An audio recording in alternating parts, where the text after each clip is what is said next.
This is the first exercise for Chapter 10. Again, this is algorithmic so that we will not have the exact same numbers, but the method of calculation will be the same.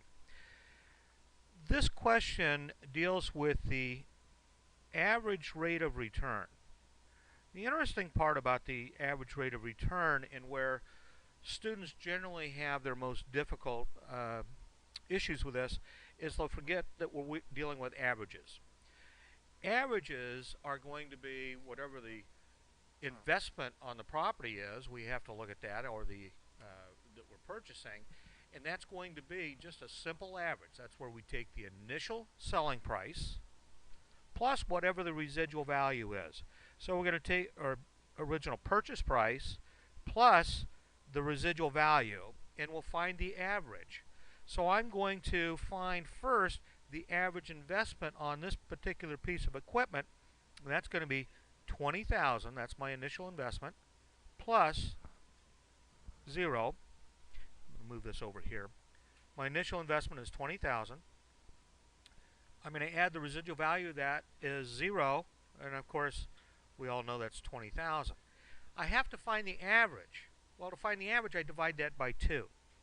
So I'm going to divide that by 2, and that equals 10,000. That is my average investment. Okay, so I have my average investment. Next, I'm going to find out what my average cash flows are, and my average income, I should say, estimated total income over the useful life, that's 10 years. Or, I'm sorry, $2,000, and that's for 4 years. So I'm going to find the average for that.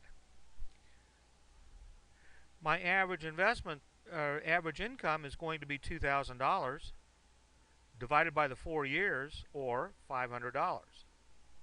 So now I have my average income. To find out what my return is, my average rate of return, I'm going to use division.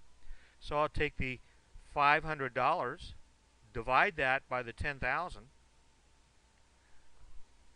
and what's that going to be, 5%, I think? I'll double check my math here.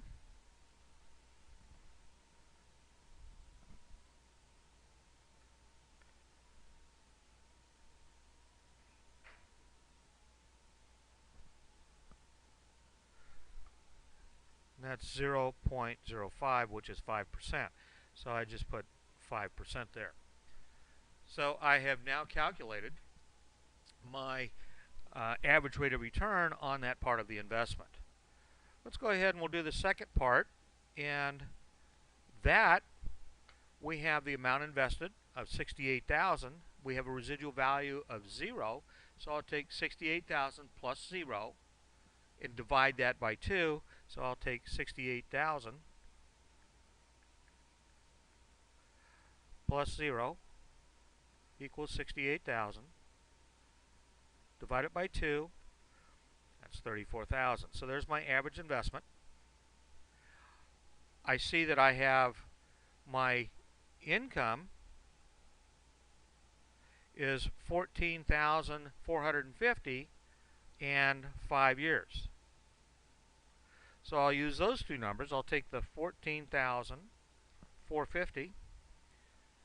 I'm going to divide that by 5 years. That's $2,890.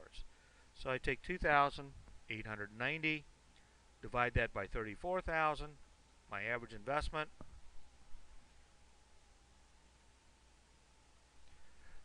and I get 0.085, or 8.5%. And I'd put 8.5 here. So that's how we're going to solve that first exercise, the average rate of return.